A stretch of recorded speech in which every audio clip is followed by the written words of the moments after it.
ഇന്ദ്രപാലിന്റെ നേതൃത്വത്തിലുള്ള സംഘം കൃത്യമായ പരിശോധനകൾ നടത്തിക്കൊണ്ടിരിക്കുകയാണ് എന്നുള്ളത് കൂടി നമുക്ക് പറയാൻ സാധിക്കും. അങ്ങനെ ആ പരിശോധനകൾ നടക്കുന്ന ഓരോ ഘട്ടത്തിലും അതിൽ നിന്നും ഒരു റിസൾട്ട് എന്നുള്ളത് മാത്രമാണ് നമ്മൾ ലക്ഷ്യം വെക്കുകയും ചെയ്യുന്നത്. ആ ലക്ഷ്യത്തിലേക്ക് എത്തിച്ചേരുക എന്നുള്ളത് മാത്രമാണ് ഇനി മുന്നിലുള്ള ഏക കാര്യമെന്ന് പറയുന്നത്. എന്തായാലും അല്പസമയത്തിനകം തന്നെ നമ്മൾ പ്രതീക്ഷിക്കുന്ന രീതിയിലുള്ള റിസൾട്ടിലേക്ക് എത്തുമെന്ന് കരുതുകയും ചെയ്യുന്നുണ്ട്.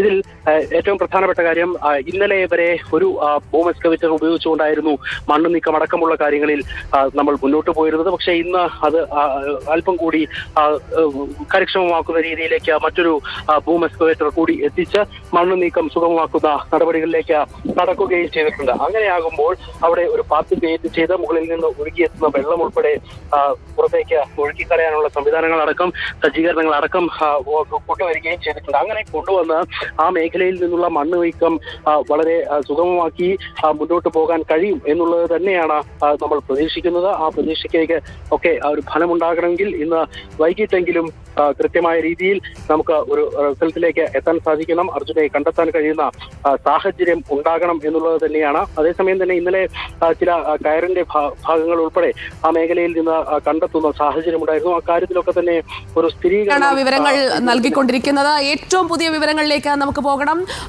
ഇപ്പോൾ നദിയിൽ നടക്കുന്ന പരിശോധനയെ കുറിച്ചുള്ള വിവരങ്ങൾ നമുക്ക് നേവിയിൽ നിന്ന് ലഭ്യമായിട്ടുണ്ട്. അടുത്ത 1 മണിക്കൂറിൽ നടക്കാൻ പോകുന്ന പരിശോധന intelligent buried object detection system ഉപയോഗിച്ചുകൊണ്ടുള്ള പരിശോധനയാണ്. മുങ്ങൽ വിദഗ്ധർക്ക് ഈ ഭാരമുള്ള വസ്തു കണ്ടെത്തിയ അല്ലെങ്കിൽ അർജുന്റെ ട്രക്ക് കണ്ടെത്തിയ ഭാഗത്തേക്ക് പോകുന്നതിന് അവർക്ക് അടിയൊഴുക്ക് തടസ്സമാകുന്നു എന്നാണ് അവർ പറഞ്ഞത്. അതുകൊണ്ട് തന്നെ ഇപ്പോൾ അവിടേക്ക് ഇറങ്ങി നോക്കുന്നതിനുള്ള സംവിധാനം അവർ ഒരുക്കിയിരിക്കുകയാണ്. നമ്മൾ നേരത്തെ കണ്ടു എക്സ്കവേറ്റർ ഉപയോഗിച്ചുകൊണ്ട് അവിടെ നിന്നുള്ള നദിയിലെ ചെളി നീക്കിയിരിക്കുന്നു. ആ ഭാഗത്തു കൂടി 2 നാവികർ ഇപ്പോൾ ഇറങ്ങിയിരിക്കുന്നു എന്നുള്ളതാണ് ഏറ്റവും പ്രധാനപ്പെട്ട കാര്യം. ഈ കോൺടാക്ട് പോയിന്റ് തിരിച്ചറിഞ്ഞ ഭാഗത്തേക്കാണ് നാവികർ ഇപ്പോൾ ഇറങ്ങിയിരിക്കുന്നത്. അത് ഡീപ് ഡൈവേഴ്സ് ആണ്. ഡീപ് ഡൈവിംഗിൽ വൈദഗ്ധ്യമുള്ള ആളുകളെയാണ് ഈ ഓപ്പറേഷനായി ഇപ്പോൾ നിയോഗിച്ചിരിക്കുന്നത്. Operation Arjun is on. നദിയിൽ ഇറങ്ങിയിരിക്കുന്നു നാവികർ. അവർ ആ കോൺടാക്ട് പോയിന്റിനടുത്തേക്ക് പോകാൻ ശ്രമിക്കുകയാണ്. അർജുന്റെ ലോറിയുടെ ക്യാബിൻ അത് മുകൾ ഭാഗത്താണോ താഴെയാണോ എന്നതാണ് അറിയേണ്ടത്. അത് നിർണ്ണയിക്കുന്നതിനുള്ള ഇന്റലിജന്റ് ബറീഡ് ഒബ്ജക്ട് ഡിറ്റക്ഷൻ സിസ്റ്റവും അവിടെ ഇപ്പോൾ പ്രവർത്തനക്ഷമമാണ്. നമ്മൾ കാത്തിരുന്ന നിമിഷത്തിലേക്ക് അർജുനെ രക്ഷിക്കുന്നതിലേക്ക് ഈ 10ാം ദിവസം ഇപ്പോൾ ഉടൻ എത്തും എന്ന പ്രതീക്ഷയോടുകൂടിയാണ് നമ്മൾ മുന്നോട്ട് പോകുന്നത്. ഇന്റലിജന്റ് ബറീഡ് ഒബ്ജക്ട് ഡിറ്റക്ഷൻ സിസ്റ്റത്തിലൂടെ ലോറിയുടെ കിടപ്പ്, ലോറി കുത്തനെ വീണിട്ടുണ്ടോ അതോ ചരിഞ്ഞാണോ വീണിരിക്കുന്നത് എന്നത് കൂടി അറിയണം. റിട്ടയർഡ് മേജർ ജനറൽ ഇന്ദ്രപാലന്റെ നേതൃത്വത്തിലുള്ള സംഘം എത്തിയിരിക്കുന്നു. അവരുടെ പരിശോധന തുടങ്ങിയിരിക്കുന്നു. നാവികർ നദിയിലേക്ക് ഇറങ്ങിയിരിക്കുന്നു.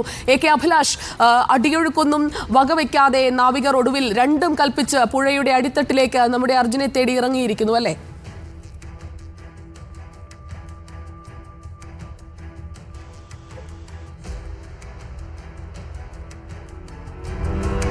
AK അഭിലാഷ്, കേൾക്കാമെങ്കിൽ? തീർച്ചയായിട്ടും കേൾക്കാം. വളരെ നിർണായകമായ ആ ഘട്ടത്തിലേക്ക് ഇപ്പോൾ കടന്നിരിക്കുന്നു.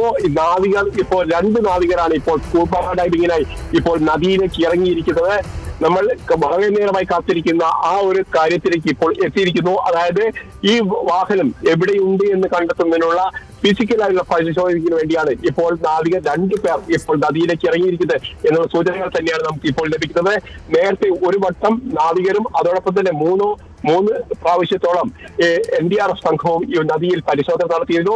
അതിനുശേഷമാണ് ഇപ്പോൾ മഴ കൂടി മാറി നിൽക്കുന്ന ഒരു സാഹചര്യത്തിൽ അവിടെ നദിയിൽ ഇറങ്ങിയുള്ള ഒരു പരിശോധനയിലേക്ക് ഇപ്പോൾ നാവികർ മുന്നോട്ട് പോകുന്നത്.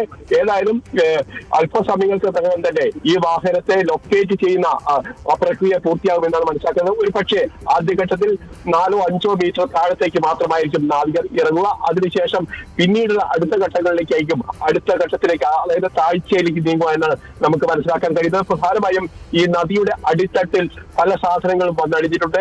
മരങ്ങൾ, അതോടൊപ്പം തന്നെ വലിയ കല്ലുകൾ, അതോടൊപ്പം തന്നെ ചെളിമണ്ണുകൾ, ഇതൊക്കെ വന്ന് അടിഞ്ഞു കിടക്കുന്നുണ്ട്. അതുകൊണ്ട് തന്നെ ആ ബർത്തിൽ എങ്ങനെ രക്ഷാപ്രവർത്തനം നടത്താൻ കഴിയും, അതോടൊപ്പം തന്നെ ഈ വാഹനം എങ്ങനെ പുറത്തെടുക്കാൻ കഴിയും എന്നുള്ള പരിശോധന അത്യന്താപേക്ഷിതമാണ്.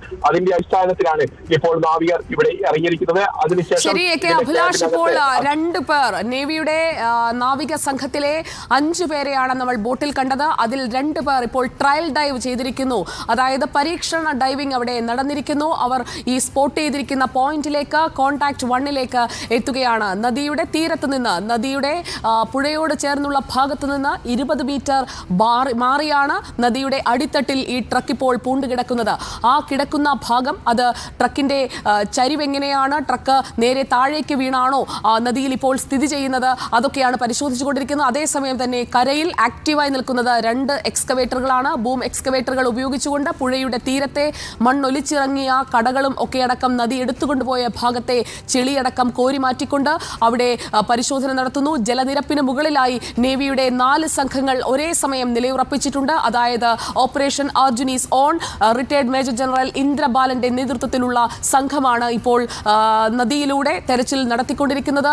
ഈ സംവിധാനം intelligent buried object detection system ഉപയോഗിച്ചുകൊണ്ടുള്ള പരിശോധനയ്ക്ക് നേതൃത്വം നൽകുന്നത് റിട്ടയർഡ് മേജർ ജനറൽ ഇന്ദ്രപാലനാണ്. ഇന്ദ്രപാലന്റെ നേതൃത്വത്തിലുള്ള പരിശോധന ഇപ്പോഴും തുടരുകയാണ്. നദിയിൽ ഇപ്പോൾ അടിയൊഴുക്കിനെയും അവഗണിച്ചുകൊണ്ട് 2 നാവികർ അർജുന്റെ വാഹനം സ്പോട്ട് ചെയ്ത ഭാഗത്തേക്ക് എത്തിയിരിക്കുകയാണ്. അതേസമയം തന്നെ ഡ്രോണിൽ ഘടിപ്പിച്ച intelligent buried object detection system ഉപയോഗിച്ചുകൊണ്ടുള്ള പരിശോധന കൂടി അവിടെ നടത്തുന്നുണ്ട്. കരയിൽ സമാന്തരമായി ക്രമീകരണങ്ങളെല്ലാം തയ്യാറാണ്. ഈ വാഹനം മുകളിലേക്ക് വലിച്ചു കയറ്റുന്നതിന് ആവശ്യമായ സംവിധാനങ്ങൾ, ഒപ്പം ഈ വാഹനത്തിന്റെ ക്യാബിനുള്ളിൽ അർജുൻ ഉണ്ടോ എന്ന് ഉറപ്പാക്കുന്നതിനായിട്ടുള്ള സംവിധാനം ഒരുക്കൽ, അതെല്ലാം ഒരേ സമയം നടക്കുകയാണ്. അടുത്ത 1 മണിക്കൂറിനുള്ളിൽ നമ്മൾ കാത്തിരുന്ന അർജുനെ കുറിച്ചുള്ള ഏറ്റവും പ്രധാനപ്പെട്ട വിവരം, അർജുന ക്യാബിനുള്ളിൽ ഉണ്ടോ, അർജുനെ കണ്ടെത്താൻ കഴിഞ്ഞിട്ടുണ്ടോ, ഈ ഡിറ്റക്ഷൻ സിസ്റ്റം ഉപയോഗിച്ചുകൊണ്ട് അർജുനിൽ ജീവന്റെ ഒരു തുടിപ്പെങ്കിലും ബാക്കിയുണ്ടെങ്കിൽ നൽകുന്നതിന് വൈദ്യസഹായമടക്കം അവിടെ തയ്യാറാക്കി നിർത്തിയിരിക്കുകയാണ്. നമ്മൾ കാത്തിരിക്കുന്നത്, പ്രതീക്ഷിക്കുന്ന ഒരു വാർത്തയിലേക്കാണ്. പ്രതീക്ഷയോടെയാണ് നമ്മൾ കാത്തിരിക്കുന്നത്.